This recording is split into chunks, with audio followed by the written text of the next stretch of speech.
This week on Fashion Fridays. Obviously it has to be pink. I guess the hips and the butt really come out. Oh, my computer is dying. Oh.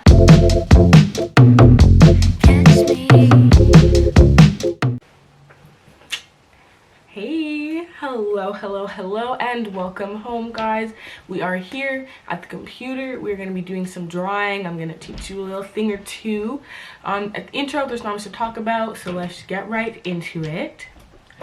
So, for the scenario, I'm pretty sure I did tell you last video. I honestly cannot remember, but it is just, sorry, just one sec. I'm trying to pull it up. Okay, so the scenario. If I don't wear this dress and run barefoot down the hallway of an abandoned castle at least once, then what is the point? And you know what? Let me zoom in on the dress a little bit, just so we can see it a little more. I said to myself, like, I don't know what the point is either. And you know what? Abandoned castles, barefoot, this dress, it really is a great vibe. One that I was like, I could see myself doing this. So, obviously, you know the drill. If we are doing this, then, like, what are we wearing? That is what's important. This will move. I can't even use my own computer. Okay, so again, our clues. What are we looking for when we are designing our stuff? Princess vibes, obviously. This dress has the puffy sleeves, the layers, the train, the delicate fabric, the jewels, the embellishments. If I'm barefoot and I'm running, I want it to be flowy, okay? Because, like, we need the drama. If we're running, it's gotta flow. Pastel colors. The photo and the dress in the photo is very soft. I love that, so I want to carry that theme. It's not written there, but pinks, obviously. I'm not really a crazy pink person, but like it is a real like princess vibe, so we're gonna go with it. Drama as well. There needs to be, I don't know, something dramatic about the dress. And also I thought about, like, why is it abandoned and, like, why am I running? I think adding a little story always, like, it adds to it. So I made up a little story for us. So I chose the 17th century. I like the dresses from there. I think if it's gonna be abandoned, like, why not have something back in the past?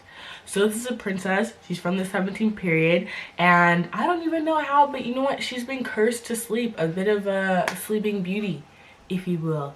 Yeah, she's been cursed to sleep for centuries, and she finally wakes up to her long abandoned castle. So, we have a little bit of a sad story here, because me personally, I wake up after that long, and everybody I know is, like, gone, and then my castle is just, like, abandoned, run down. I might be a little sad, maybe even a little angry, but we still got a dress to impress. So the vibes, pink, princess, 17th century. That's what we're going with. I don't have a name for it this time, but yeah. Alrighty, and the drill. Is mood board time. Okay, so this mood board I had a lot of fun making. Bam. Okay. So here, this is kind of like, it's not pink, but it's the only like 17th century dress I could find that I liked. That is. So that's kind of the vibe I'm going for. Like with 17th century dresses, like a lot of them have like narrow waist, kind of like, not necessarily strapless, but kind of lower necklines with sleeves that are connected at the shoulders, that kind of thing. Or even if they're full sleeves, the point is a lot of the necklines were cutting like straight across. And we have a lot of puffy sleeves, whether they're kind of like sectioned, where it's one just big kind of puff start to finish. But we have emphasis on sleeves here, and also with the waist, because they really wanted to make it look like that.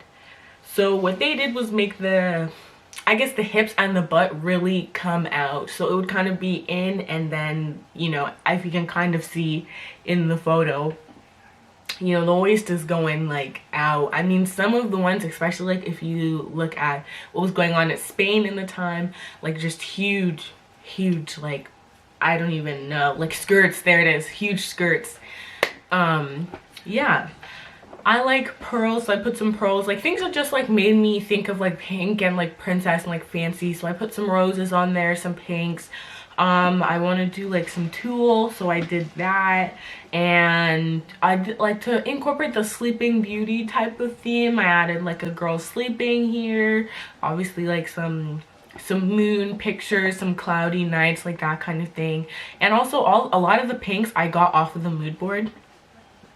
Some of them I didn't. Pink is actually really hard to find good shades of pink. That's what I realized. Like it can be like too red or too dull so quick.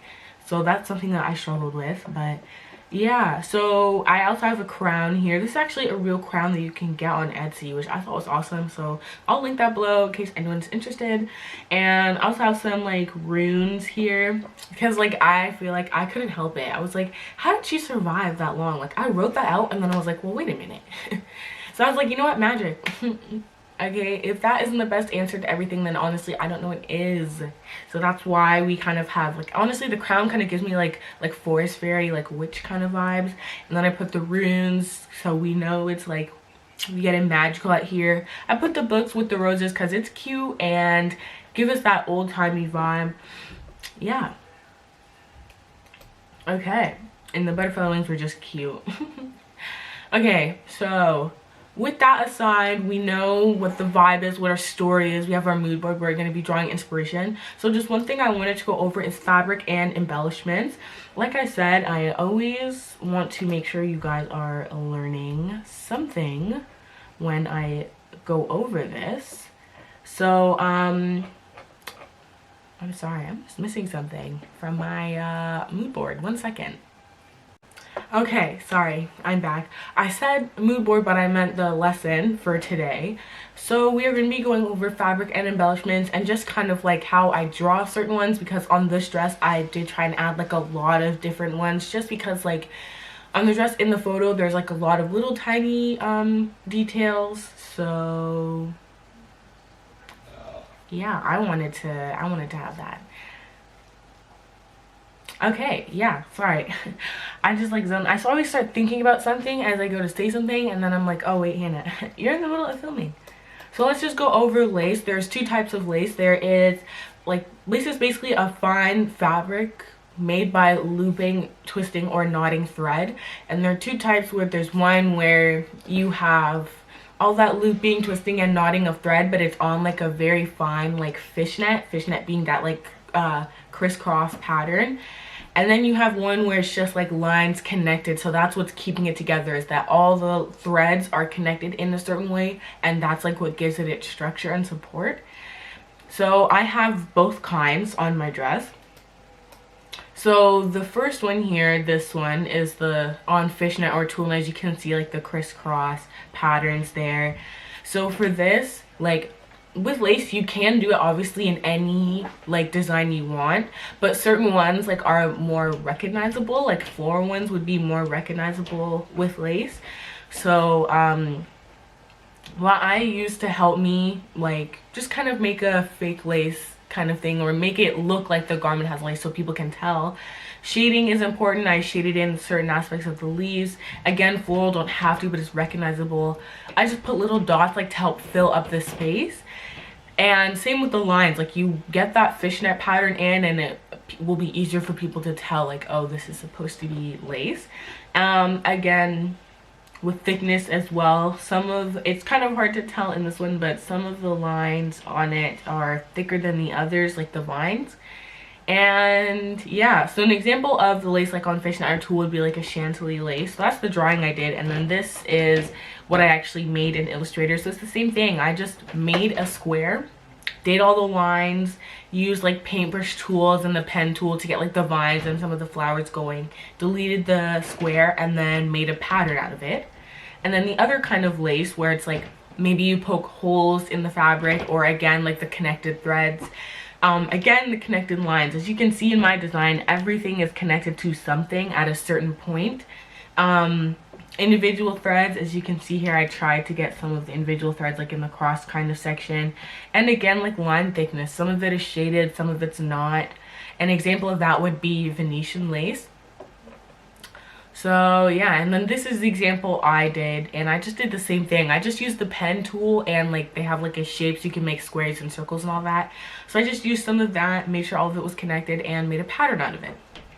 And then moving on to jewels. So with jewels, like, it's pretty, like, there's not much to talk about, but like I just kind of broke it down into 3 things that help me, and that is shapes. Jewels come in so many different shapes, so just some examples just in case, because like we know things but sometimes we can forget unless it's like, oh, it's right here. So these are just like, you know, your circles, your diamonds, your normal squares, your squares with rounded corners, your teardrops, that kind of thing. And then texture. So let me zoom in.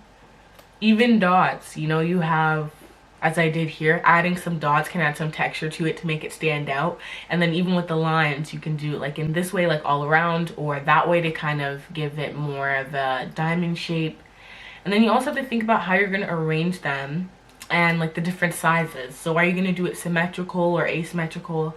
So this one is different sizes. We have small circles, big circles, that kind of thing, and it is asymmetrical. For me, asymmetrical means like it's not like a repeating pattern. It's just kind of like random, even though it might go in a specific order. This one is symmetrical but varying sizes. So it's like all in a row, big, small, big, small, big, small, big, small. So again, a set pattern, a set direction, whereas this one is kind of going off on an angle. The pattern repeating isn't the same, that kind of thing. And then this one is symmetrical in all one size. So we kind of have that same like circle dot pattern I did. They're all similar sizes, you know. My circles are hard to draw, okay? Moving on. Oh, and for mine, I didn't want to sit there and pen tool all of that out, so I just got pictures of jewels and like pearls and made a clipping mask of it. And as we went over in the last episode how to make the clipping mask, and then I just lowered the like opacity on some of them just so it looks more like blended in. And I also used some embroidery. So embroidery, let me plug my laptop in. Oh, this is stressful. Guys, right in the video. Okay, we're good. Okay, so embroidery is decorating fabric using thread or yarn, and it can come as it can come as like a whole piece of fabric itself, or it can be like a patch, because some people, you know how they'll sit with like the hoops and they'll do the thread in and out to make patches, like iron-on patches, that kind of thing. So either or, but for this one we're doing embroidery as the fabric because, you know, you can do patches, but for this dress we had a lot of area to cover, so it wouldn't make sense to put a bunch of patches on it. So with embroidery, again, I use flowers because it is more like recognizable. So the simple one that I did on my drawing, which I will show you guys in a second. I'm gonna try to remember where I put it because it's not in this document. So anywho, embroidery, again, you want to do flowers, recognizable. So this is a more simple version of it. You know, you have your connected vines. Some of them are kind of going off like this, and then the other ones sprout off it like that. Again, with the shading, some of the leaves are, some of the flower buds are. And then yeah, but so that's what's important. And you also want to worry about threads, so that's more on the complex side of things. This one is basically a more blown up version of the first one, the simple one, right? But the difference is like we have some, because we're zoomed in, you can see all the different threads, the different shading. Again, everything is still connected. So if you have fine enough pencils and or big enough canvas, that kind of thing, then or paper, whatever you're doing, then you can get very detailed like that. And again, it just helps people to know like, oh, individual threads in a pattern, this is supposed to be embroidered. And then another version is you don't always have to do like the twisting like vine kind of thing. You can do more of a I don't know how I would describe this, I guess more structured. As you can see in this one, there's the line going right up, you have the different vines kind of thing, but they're all coming in at the same spot. But again, everything is still connected to a certain extent. You have your, what is it, your shading, and the lines in the background, You don't have to keep those in. I did just because I liked it, and also I put those in just to make sure everything was even, like when I was drying it. But you're also free to like erase it after too. And then for embroidery, where is, for mine, I literally just got a picture of someone, what was it on? It was like 17th century. It was like this little like raggedy patch of 17th century embroidery. So I literally took the photo, cropped it, and then put a pink square over it and lowered the opacity so the embroidery looks like it has some pinkness to it, even though the original photo was gray and white. So that's what I did to get mine, because again, like on Illustrator, like for me, using the pen tool to trace and do all those little things, especially trying to color it, it can be a lot of work. So yeah.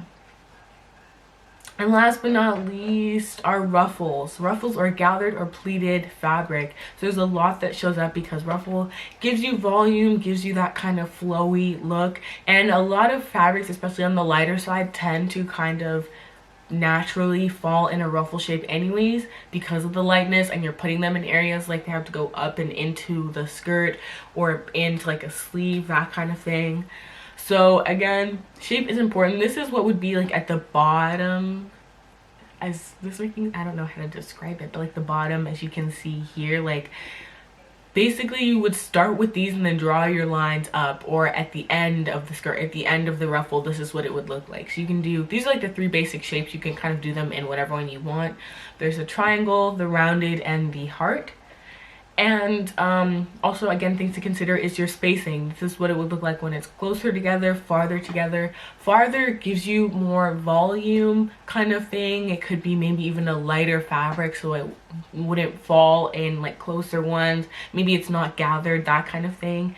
And for the gathered effect that you're gonna have like in the waist, because, or just not necessarily even just the waist, but the thing is, when you have a light fabric that's going to be pleated and it's going into something, an opening that is smaller. So if I had a gathered sleeve, right, say this sleeve was gathered, to get it into the actual sleeve cap, attach it to the shirt, you're gonna have gather marks here, because at the end of the day, in order to gather something, the sleeve itself had to be much bigger than the sleeve hole in the shirt.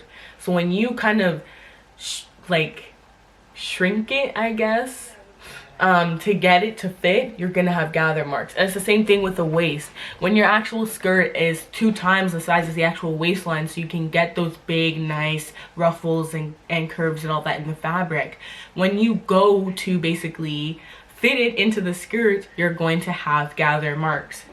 So this is what I do for mine. This line here is supposed to be the waist, so I do like curved shapes or V shapes, and then I'll do lines, and then sometimes I'll do the curved or V with lines in the middle.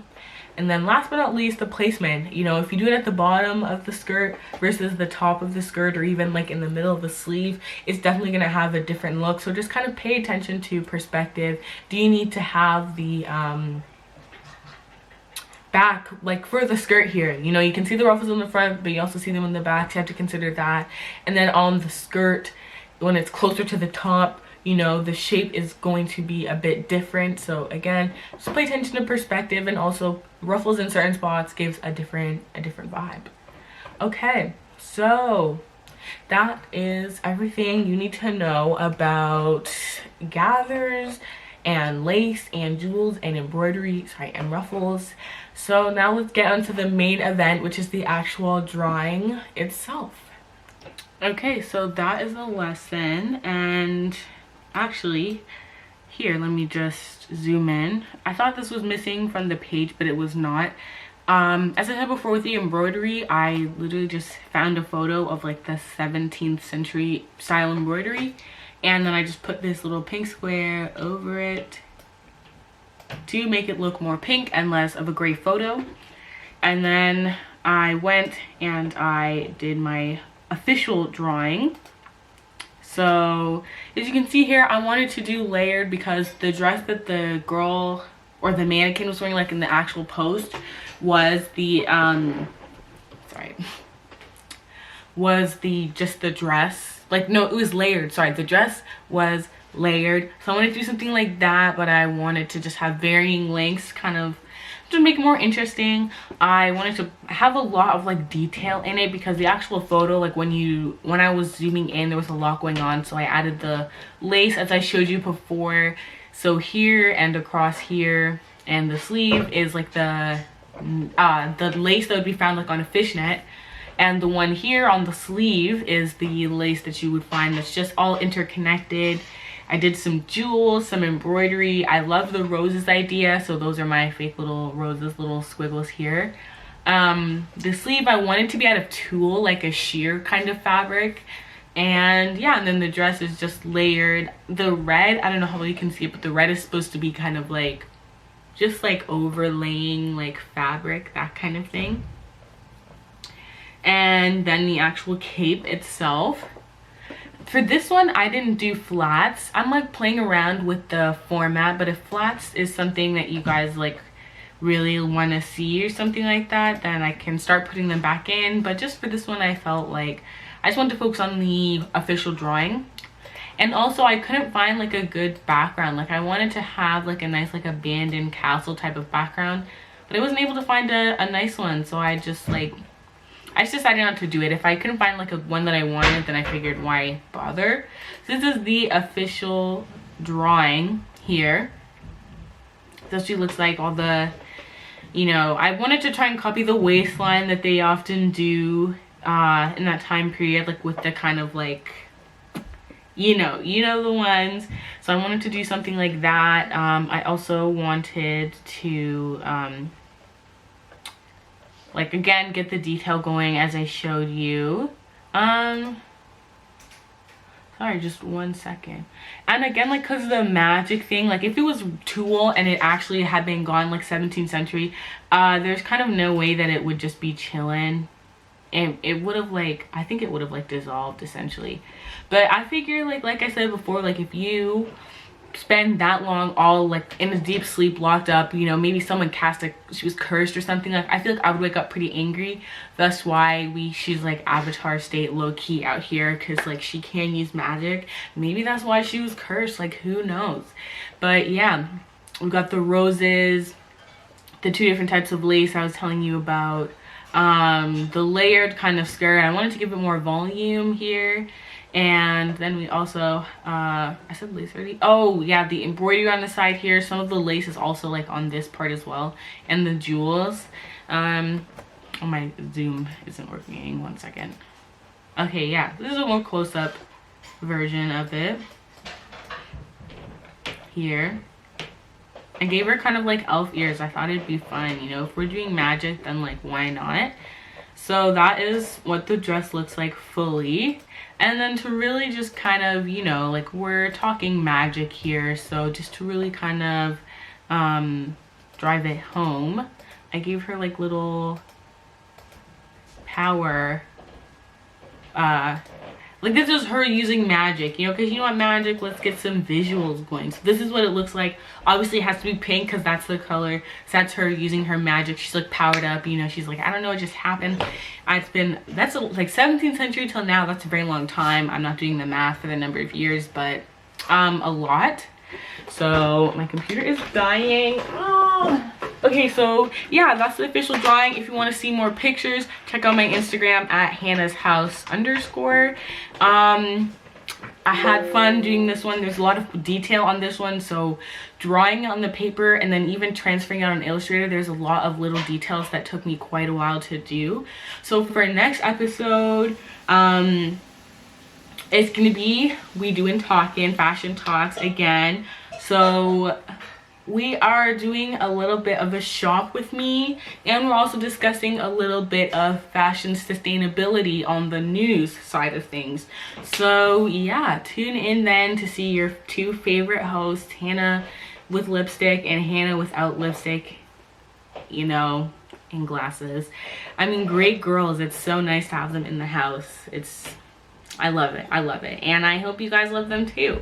So I will see you guys next Friday where we do some more chatting, some shopping. I hope you guys like the dress. I hope you guys get the princess vibes and like the little backstory I added in. Yeah, I will see you guys then. Hope you have a great week. Bye.